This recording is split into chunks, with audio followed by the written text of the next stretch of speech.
On a eu Marie-France qui s'est plaint, enfin qui vient d'appeler pour nous donner, pour me demander donc si elle pouvait continuer le point que je lui ai fait, parce que ça lui a fait du bien. Donc, c'est une bonne chose, ça veut dire que...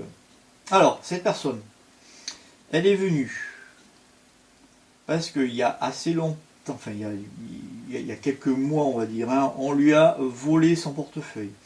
Après elle a eu une réflexion, donc elle a eu besoin d'avoir des sous, tout ça, mais le temps qu'on lui rembourse enfin quand le truc au niveau de la banque se fasse, qu'elle reçoive la carte et tout ça, elle avait demandé je crois 500 € ou 1500 €, je sais plus combien, à des amis proches, hein, vraiment comme si c'était son frère, on est comme ça. Et elle a eu une réflexion comme quoi la personne lui dit tu es encore dans la gêne, on est comme ça, pour dire bon tu vas pas encore rembourser quoi, voilà. Alors que ça faisait qu'une semaine ou 10 jours, voilà. Donc ça lui a foutu un coup. Ça lui a foutu un coup, elle s'est dit mais il me fait pas confiance, tout, donc ça l'a démoli. Yeah, c'est vrai. Après elle s'est jetée. Ah oui, après elle a jeté sa bague aux ordures, sa bague de mariage qui est avec des diamants, tout ça. Bon, je pense qu'elle a dû la récupérer, enfin je sais pas, mais enfin voilà, elle perd, on va dire, un petit peu la notion des choses. La notion, enfin voilà, l'attention. Quand voilà. elle s'énerve. Il y a un vide d'attention. Donc là, en plus, elle a hérité depuis la mort de son mari. Ah ça y est, il est mort. Qu'elle aimait pas, hein, que bon, ils étaient ensemble juste, voilà. Ouais. Mais elle est héritée d'un chien, un tout petit chien, mais enfin bon voilà, il faut avoir une attention encore en plus avec le chien. Donc ça le vide, ça la vide. De s'occuper du... Ben oui. Ça la fatigue énormément. Et là donc elle se sentait se disloquer, hein, c'est son terme. Hein. Et voilà, elle est très désorganisée, elle a plus de mémoire et elle se sentait partir en dépression. Oh la pauvre. Donc, quel point tu donnerais pour une personne comme ça qui a 80 ans? Elle a 80 ans. Elle a 80 ans. Bah, elle se sent sentir en dépression. Elle n'est pas en dépression, quoi. Elle est juste, parce qu'au niveau des symptômes, qu'est-ce qu'il y a comme symptômes? Tout ce que tu viens d'annoncer, c'est des faits. Des faits, elle a demandé de l'argent. Alors, symptômes, c'est fatigue, quand même. Fatigue. C'est les réflexions, ce sont... Alors, c'est là où vient le thérapeute. Hein. Par rapport donc si la personne ne donne pas de symptômes, mais qu'elle donne justement des faits, je sais pas, tu te fais voler, tu te fais insulter, tu perds la tête, hein.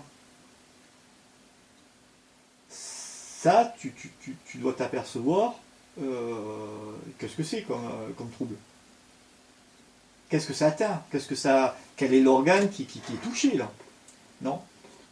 Si je te donne le mot... Est-ce qu'on parle de la métérée et l'incorporelle? Si je te donne le mot... Non, ça n'a rien à voir. Non. Si je te donne le mot, voilà, je te donne le point, mais... Elle n'a pas sorti le mot.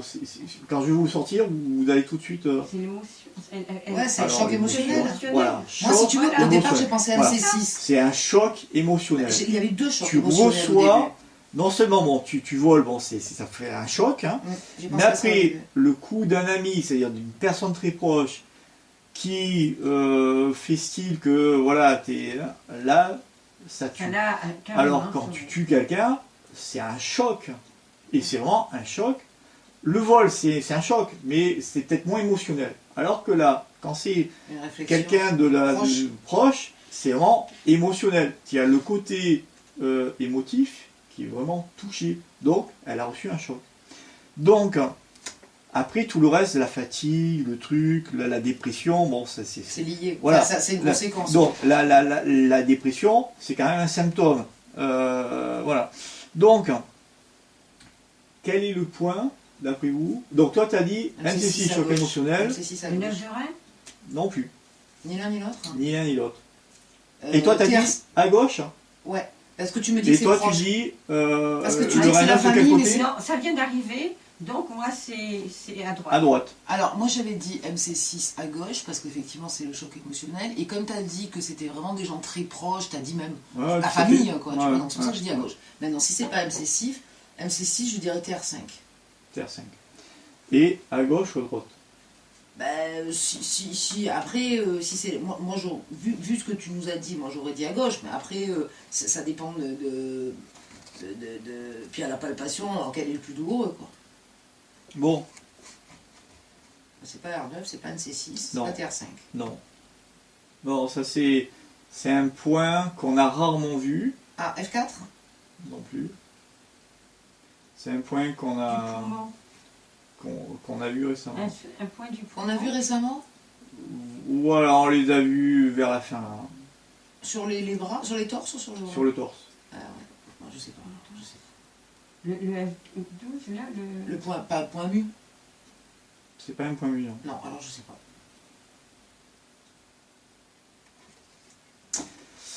Alors, je vais vous donner son nom. Vous allez me dire, vous allez voir si vous trouvez le point. Essaye de nous. Non, je donne son nom. Je donne son nom. Ah, Voilà. vas-y. Alors, le point des fardeaux. Non, l'entrepôt. Le point de l'entrepôt. Ah ben oui, Sur l'estomac? Ouais. Entrepôt, estomac, je sais pas lequel. Le 25, non? Non. L'entrepôt. Le C'est son nom. 30. L'entrepôt. C'est-à-dire, c'est là où on dépose les choses Nous qu'on garde. veut cacher, qu'on peut pas exprimer, qu'on veut pas, Je voilà, connais pas ça. qui sont. Et il fait partie des chocs émotionnels. Quand on le voit, c'est un des points, donc un des plus grands points hein, Mais c'est pour ça que j'ai pensé à l'estomac, parce que l'entrepôt, l'estomac, il en propose le bol nourriture. alimentaire, quoi. Et en Mais même là, temps, c'est et en même temps, le côté les côtés psychiques. en même temps, il est en connexion avec le maître-cœur. Hein. c'est du pied, là. Non, E43, il s'appelle pas comme ça. Ben non, il a dit que c'est sur le torse. Ah Ouais. oui, c'est vrai. Donc c'est le E14 qu'on a vu quand on a fait le P1.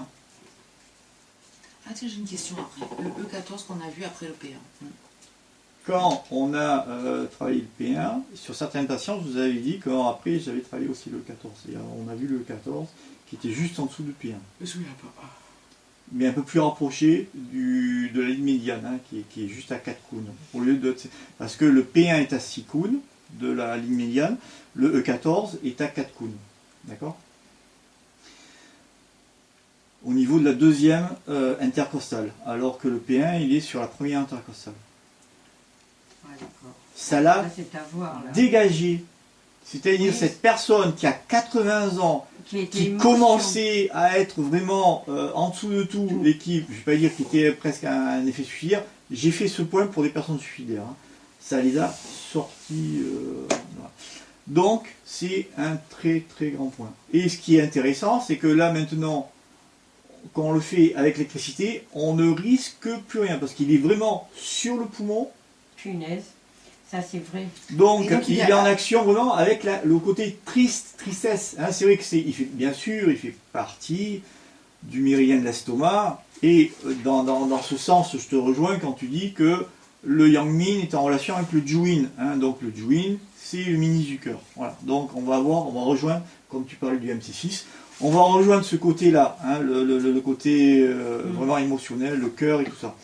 Mais on est physiologiquement très près du cœur. Excusez-moi. Si vous avez un truc à me demander. Tu dis qu'il est sur la deuxième intercostale à 4 counes de la ligne médiane, du Genmo. Alors là, j'ai une personne qui vient.